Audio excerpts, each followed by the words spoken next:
Good morning. Good morning, Mr. Chief Justice, and may it please the Court. I'm Larry Tribe. I'm representing Bulldog and Blanas. The First Amendment directs us to be especially skeptical of regulations that seek to keep people in the dark for what the government perceives to be their own good. Those aren't my words. They're the words of the U.S. Supreme Court in Liquor Mart and in Thompson v. Western States.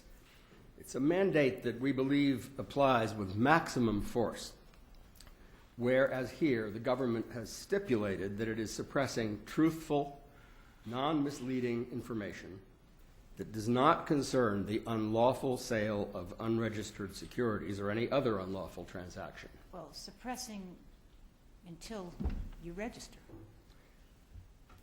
Well, there is a trade-off. That is, you're told that the price of not registering is the suppression of truthful, non-misleading speech.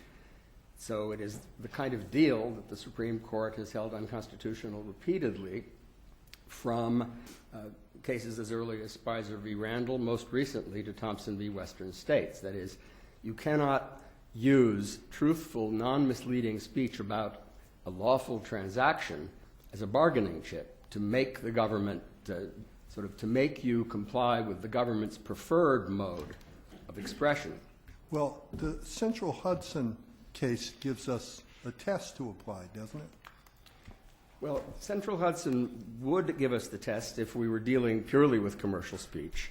And I do want to say that the complete absence here of non-speculative proof that the suppression would achieve directly the goals of the state, coupled with the numerous exceptions that are made. For example, they say that if a journalist or if Mr. Blanas were to have a non-purchase conversation with Bulldog and that got published, that would be fine. Those exceptions undermine the ability of the law to achieve its purpose. And there is, of course, the less restrictive alternative of banning the sale or resale of unregistered securities in Massachusetts. But there's a more fundamental point about Central Hudson that I want to make. It's the only way this case could involve what the U.S. Supreme Court treats as commercial speech, namely a proposal of a commercial transaction, would be to treat the website plus the email to Mr. Hickey as proposing the sale of unregistered securities, which of course would be illegal, and we wouldn't have any First Amendment argument here. So this is not a standard Central Hudson problem. In the earlier appearance of this matter before the SJC, on the appeal from the administrative 30A proceeding, Mr. Cray successfully argued, without the Section 1983 stipulations, including the critical stipulation 38 as an obstacle, that Bulldog was indeed soliciting Mr. Hickey's illegal offer to purchase its securities. That is now ruled out by stipulation 38 at page 307 of the judicial record. So it follows that no commercial transaction was proposed here, regardless of how broadly we read the word offer for other SEC purposes. And that means we're entitled to strict scrutiny, not Central Hudson. One other profound point, I think, that really needs to be made.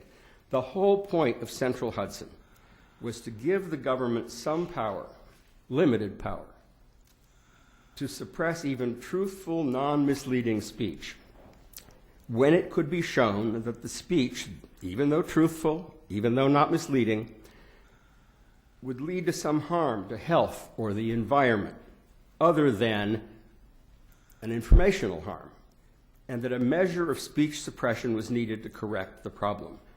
Why do we need the Securities and Exchange Act? Well, we need the Securities and Exchange Act because broad public offerings raise issues of possible misleading, possible fraud, and we're not suggesting that the Securities Exchange Act, or even a large portion of it, is unconstitutional. But one of the alternatives that was proposed by the plaintiffs in this case is that you look to the terms of the sale itself, to the offering of the sale, not necessarily to the advertisement, but to the actual transaction. If we did away with the Securities and Exchange Act, we could just look to the individual sales to see what was happening. Well, the Securities and Exchange Act understandably says that if there is a sales effort reaching out to a group of people, then you can require registration. Without applying Central Hudson. The issue of how Central Hudson applies hasn't come up, but what I'm suggesting to you is that Central Hudson is about the harms that truthful, non-misleading speech can cause. Here, no such harms were alleged. The allegation is that the public would be better informed, and they even say reporters and journalists would be better informed if there were registration and disclosure. But you seem to be locked into Central Hudson. Why do we even have to get to Central Well, I Hudson? don't think we do. One of the points that I made in response to Justice Botsford is that this is not commercial speech. We're not locked into Central Hudson. Central Hudson is a red herring in this case. This is a case about the Disclosure, according to the Commonwealth. Well, but it's a case about suppression. It's really like, But you know, there is no suppression if there's disclosure. but that could have been said in Thompson as well. That is, there is truthful information. Here's their Thompson theory. wasn't a securities case. No, but the First Amendment doesn't say that Congress shall not abridge the freedom of speech except in securities cases. Hasn't said that yet. I don't think it will after Stevens, where it says we're not going to invent new categories of unprotected speech. And Justice Scalia in RAV said that there is no category of speech that is immune to First Amendment scrutiny. And why should it be? The idea, they suggest that there's a kind of fashion of saying that the securities laws have a black hole for the First Amendment. They get there by, to be honest, mischaracterizing the opinions of the two professors they cite. Professor Davis, in particular, makes the important point, Professor Page, that he says the sky won't fall if we apply ordinary First Amendment principles in this area. He predicts that only pay-to-play prohibitions of the kind that were upheld under strict scrutiny in Blount v. SEC and requirements suppressing truthful, non-misleading speech would likely be struck down. More than half the states don't have this restriction. The sky hasn't fallen. But what I want to really stress is that contrary to their idea that this is a disclosure case, it's a case about giving preferential access to people who are rich and are willing to display, despite their right of anonymity under Lamont and under Stanley. Well, let me ask you about that.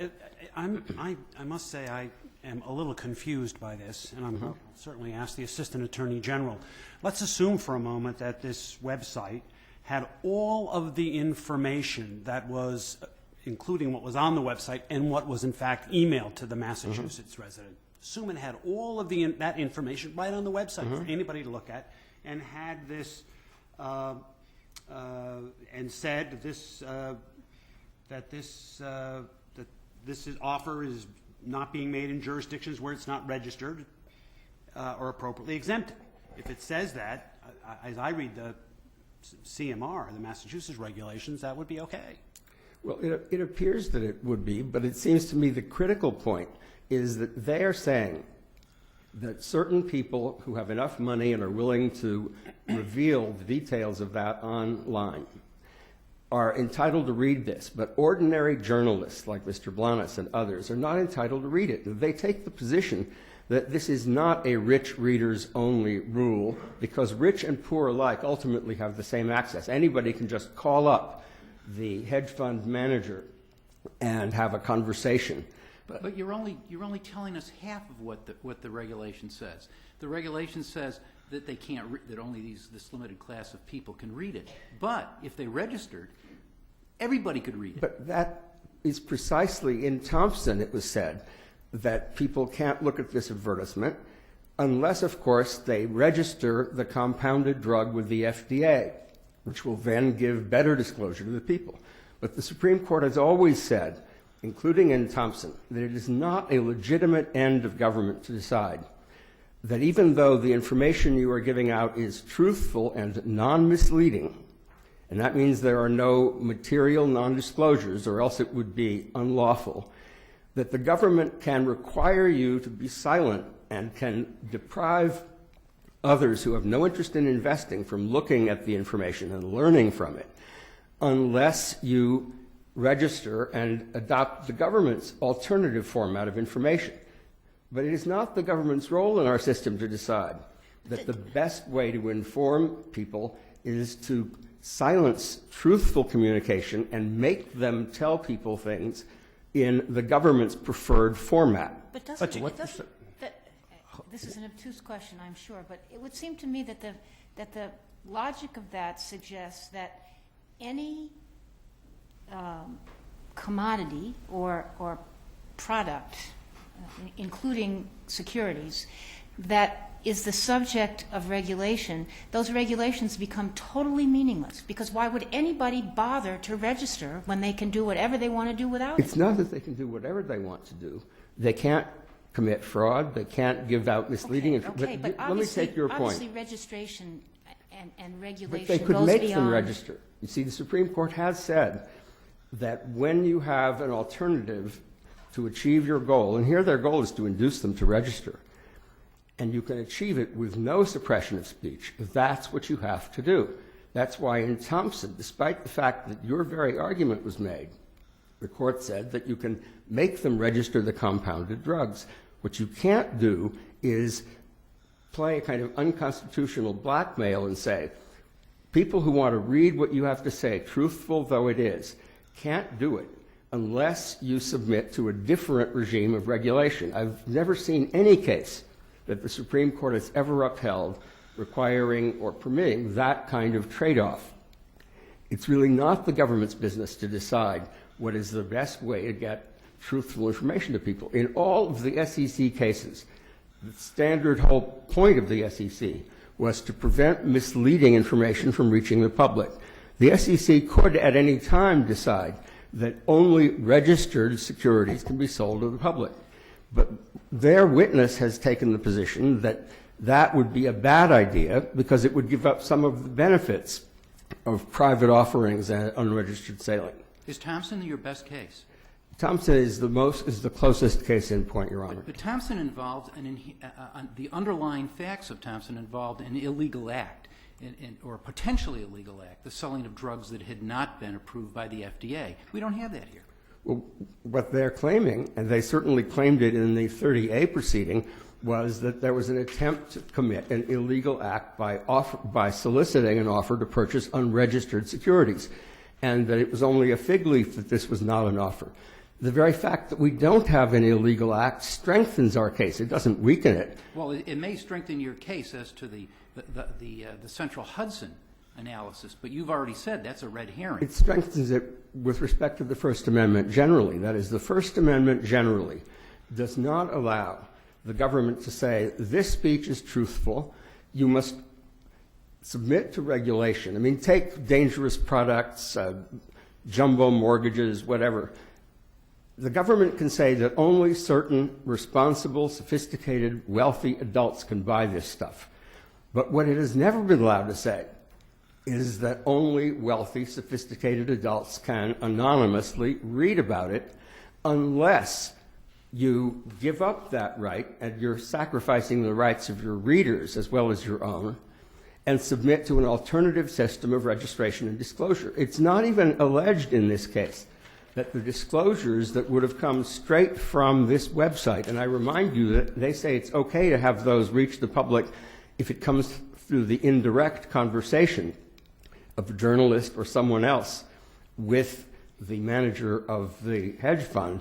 It's okay to do that as long as you don't do it through an open website.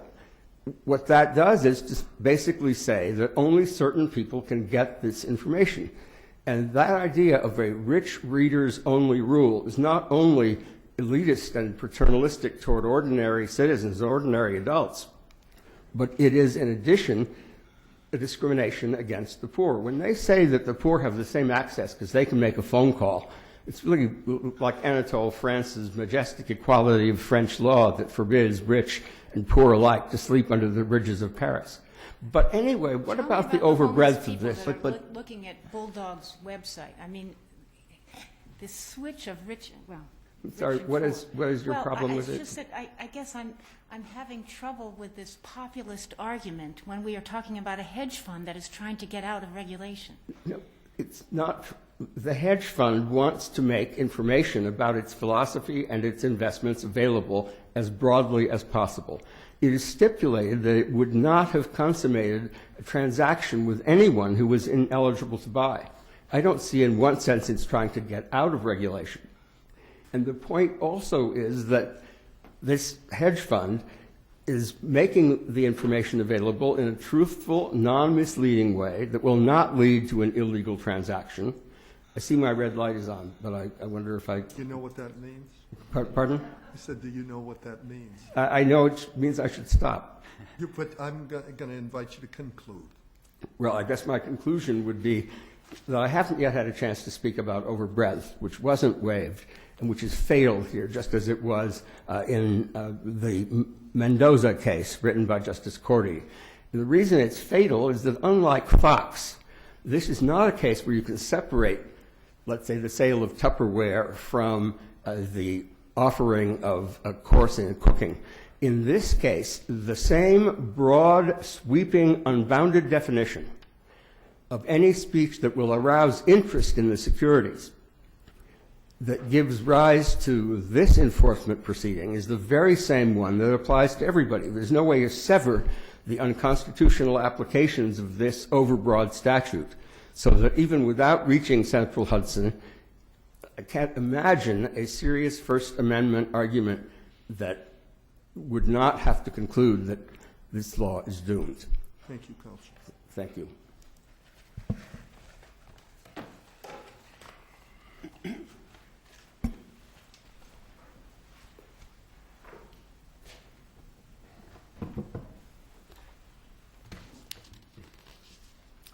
May it please the Court. Pierce Cray, Assistant Attorney General for the Secretary.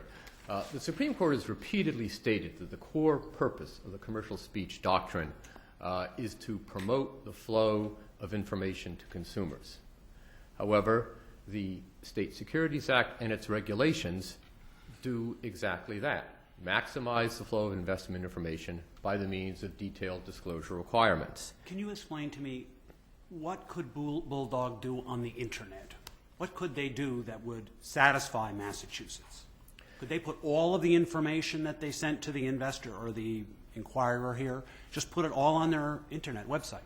That specific scenario was not reached by the Secretary in the adjudicatory decision, Well, it was which it was the a combination.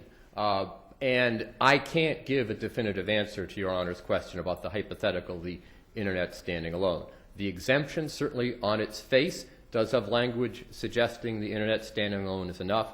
However, there also is statutes. The Securities Act says that its laws and regulations need to be construed, coordinated consistently with federal requirements. My understanding, and this is a little I understanding, is the SEC thinks pure Internet alone is an offer. The Secretary hasn't reached coordinating those two. But the CMR expressly has an exception for Internet. But no, I understand the text of that on its face might cut in one direction, but on the other hand, there is the federal construction, and the Secretary, at least in an adjudicatory decision, hasn't directly reached that. If you go back to the adjudicatory decision here, it was specifically premised on the combination of the... It was critical that an email was directed at a Massachusetts potential purchaser. That was really critical, wasn't it? Yes, that certainly, I agree, for the purpose of that decision. But it did not reach what would happen if one had the if one had the Internet alone. And surely you wouldn't be bringing this action if that were the case, because your regulations say it's permitted. Maybe the SEC would bring an action, but you wouldn't, would you? Your Honor, I would ask the Court not to go in construing the text of the regulations. I understand Your Honor's point. They cut that point in one direction, but there should be a full proceeding before the Secretary in which the Secretary has a chance to bear in mind his obligation to attempt to construe things consistently with the federal things. And also, my understanding, again, this is getting a little, it wasn't exactly what I was preparing for here today. Right. But but just one other thing, just for you to respond to Your Honor's question. There is, I believe, in some other areas, a sense that you need to try to exclude, the Internet needs to try to make efforts to, the website steps to exclude direct communications. And I believe there's a Fourth Circuit case from 2 years ago. But I guess what troubles me is the SEC definition of solicitation has been around since 1959.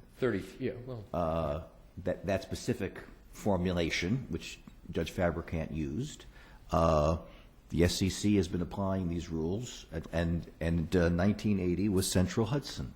So is this the first time that anybody has come forward and used a First Amendment argument? yes, I mean, as to my knowledge, certainly in terms of appellate decisions, this is. I would submit one of the main reasons for that is that the whole purpose of Central Hudson is to promote the flow of information. The whole purpose of these securities regimes is to maximize the flow of information. And why on earth would you use a constitutional doctrine to strike down long-established laws that try to accomplish the very thing the constitutional doctrine is trying to promote? And precisely what is the declaration which the plaintiffs here seek? They seek a declaration. Well, it's been a shifting. It's been somewhat of a shifting. I know, but we have to decide, and I'm trying to figure out what it is that you say you can and cannot do. You're shifting too, in terms of what you say is permissible, and it matters where this line is. My understanding is they want to be able to advertise, to engage in electronic advertising via both their website and these randomized emails that are sent out without any attempt to ascertain who they're going to, as Judge Fabricant noted. And I guess that goes to Judge Cordy's question, which is if they had their website and if this gentleman had written this email and if the response had been, we're sorry, but we're not registered in Massachusetts and therefore we can't take your business, would this case have been brought? I can't answer that, Your Honor, because those facts weren't before when the enforcement decision was made to prosecute and pursue it and there. But again, I would note that given the precedent in other jurisdictions or other areas that says it looks to the website almost to try to find ways not to go into Massachusetts or not to go into a particular forum, and also the federal position, I would just urge the Secretary to have an opportunity to reach that case when it's squarely presentable for him, and I similarly would urge the Court to refrain from reaching that situation unless it's still squarely presented here, because it's not. It's the combination of the two at this point. My understanding, if anything, is the Secretary would defer to the federal and would view the website in and of itself. Mr. Cray, but I can't give a definitive answer, Your Honor. Mr. Cray, am I correct in understanding that if a qualified investor, for example, in this case, obtained all the information that Bulldog wanted to disseminate about its product and opened up his or her own blog on the internet and posted all of this information with a notice to the world saying, boy, this is really interesting, you all ought to have a look at it, that's okay? That's absolutely okay, and it's perfectly consistent with settled First Amendment doctrine, which makes the basic... So why isn't the regulation essentially ineffective? Because issuers have the financial incentive to flood the airwaves with things more so than disinterested people do. And there's been a basic distinction made in the law between communications by those with the financial interest to promote their own securities and by communications with third parties. That's reflected, obviously, in how the statutes and regs are structured. It's also reflected in the constitutional law, where when it's the person who's hawking his or her own products, that's commercial speech. When it's someone else opining about it, whether a journalist, investment newsman, or like, that's a different carry. That's certainly much closer to pure speech, if not absolutely being pure speech. And the whole idea of how you draw that line, the Supreme Court's drawn its line with commercial speech, is based on that basic distinction. We cited in our submission last week the California Supreme Court decision in the Caskey case, which specifically noted there is a basic constitutional distinction between the type of speaker in that context. So I would answer yes, but it's inherent in how things have been structured. Well, let me ask you this. Your brother says that Central Hudson doesn't apply in this case. Do you agree with him on that?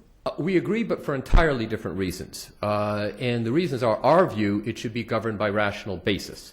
Specifically, we rely on the Zauderer Supreme Court decision as applied and extended by two decisions in the Second Circuit, the Sorrell decision in 2001 and the New York State restaurant decision in 2008. Zauderer was dealt with the exact type of regime we have here, a disclosure requirement coupled with a companion ban on speaking without the disclosure. And it squarely held on those facts, in at least one context, that rational basis would apply rather than Central Hudson, because it was a fundamentally disclosure reg, because the whole purpose, and this is the Supreme Court's words, of the commercial speech doctrine is to promote the flow of information, and as a result, an advertiser's interest in not making disclosures is quote-unquote minimal. Now, there's no question that Zauderer specifically involved the state interest of preventing deception, which is not directly at issue here, to be sure. But the Second Circuit decisions that I cited, they're very important because they went beyond and made it clear that any legitimate state interest could be, as long as the disclosure requirement is rationally related to any legitimate state interest, you would apply rational basis and not even have to get to the much more onerous intermediate level scrutiny of Central Hudson. Professor Tribe relies heavily on Thompson, at least in his argument, and you've addressed Thompson in your brief as part of a Central Hudson analysis, but I wonder if you could just expand on that. In our view, it certainly was. I have not seen how Thompson is a disclosure case in this specific instance. That there's some amount of disclosure that the entity, the pharmacist there, could do in order to be able to sell these compounded drugs without having to go through the whole elaborate safety testing and substantive requirements of the FDA approval procedure. So it's different here. Here, in order to be able to do their advertising, they just have to make some disclosures. There was no magic words that needed to be said, that could be said by the pharmacist in Thompson. So it was an entirely different case. That's why we view Zauderer as the model, because that is a disclosure standard with an accompanying prohibition. Thompson is an absolute prohibition. But to go farther, even assuming you apply Central Hudson, or the Central Hudson's right one to apply here, Thompson was a very run-of-the-mill, in our view, application of the Central Hudson standard. The Supreme Court took pains to note there were plenty of things the state could do to prevent the pharmacist from to achieve what the state wanted, rather than professing speech. Here, Judge Fabricant, after listening to extensive expert testimony and hearing extensive cross-examination by very skilled trial counsel, specifically found that there weren't alternatives that would accomplish the government's goal as well. Why is it not sufficient simply to say that they are absolutely positively barred from selling to any investor who's not sophisticated? And you can give whatever information you wish to give, but when push comes to shove and it's time to actually make an offer which can be accepted, they can't do that. Well, there was extensive expert testimony. The problem of these at the point of the practical issues of point of sale type remedies in terms of dissipation. It's harder. Sometimes it's like trying to lock the door after the horse has left the barn. So there were specific issues there. But there's a more fundamental reason, and that's that the whole purpose of the 33 Act, and I should note what comes next. If we open this Pandora's box and start applying Central Hudson in the securities area, is the 33 Act itself going to go on trial? Will the federal government have to hire expert witnesses to justify what's been a cornerstone of our financial system for almost 80 years? The whole purpose of the 33 Act, which the State Securities Act follows from, is this idea of disclosure, broad disclosure to the market as a whole. Not just focusing on whether an individual investor reads or doesn't read, but to the broader market as a whole. And our expert testified extensively. And so how does the market benefit from keeping truthful information out of the marketplace? Because the ban is solely meant to promote the disclosure of even more, presumably truthful information by the issuer. In other words, it furthers the flow of information. The flow of information is the basic purpose behind the commercial speech doctrine. What if I want to know more about unregistered securities? What if that's what I want to know about? Hedge funds, unregistered securities. How do I get that? If you're interested in it from a purely academic, I want to know about it because maybe I want to be qualified. Maybe I want to go down that road. But I want to know more about it. How do I find out? Well, you certainly have means, obviously means via third parties. There is a possibility on an individual, one person, a very small number. There also is a state exemption, Section 402B9. I'm not sure which allows there to be offers directed to not more than 25 people within any consecutive 12 months with no qualification as to qualification. I can't definitively make those representations, but I would note that that's a possibility. But more fundamentally, where one's trying to, also the whole idea is one wants to promote registration, because registration is what provides the information. Registration is what has made our securities system what one of the plaintiff's own amici has states that many recognize as the best in the world because of this level of disclosure. And I should note the amici also acknowledges that a who's who list of prominent securities law professors says that if you do anything going beyond rational basis here, it would be an unprecedented, destabilizing step with profound effects. Part of the reason What about these other states? I mean, I take it at face value. I haven't done any checking that there are many other states that don't have this. No, Judge Fabricant was not provided by the plaintiffs with the benefit of what the actual states do. So it's not in the record. Judge Fabricant noted that and noted she was at pains. So they've been sort of kept dangling off stage behind the curtains. It's not in the record. Our representation would be, if we get there, is it's extremely limited. The amount of information that can be provided would be extremely limited. And also, I should note, the whole National Association initially made this. It was kind of done before the financial crash, at the time when, as things were starting to unfold, and the SEC started to test the waters in this area, the association, there was testimony in this below, went against the idea of loosening the disclosure. So we would submit in closing that the model to look at is the Zauderer regime as applied and extended by the Second Circuit in the two decisions I cite. Well, my last point is that the parallel there is how the Supreme Court has treated disclosure requirements in the election speech context. Two major decisions last year, Citizens United and John Doe No. 1. Just like here, there is a more relaxed standard for disclosure requirements in the electoral speech context than there is for outright prohibitions on speech. Both standards are higher, but relatively more relaxed for disclosures. There, in the two separate occasions, the Supreme Court applied it to that lower standard to state interests that went beyond simply preventing fraud, preventing corruption. Mr. Cray, your time is up. Thank you, Your Honor.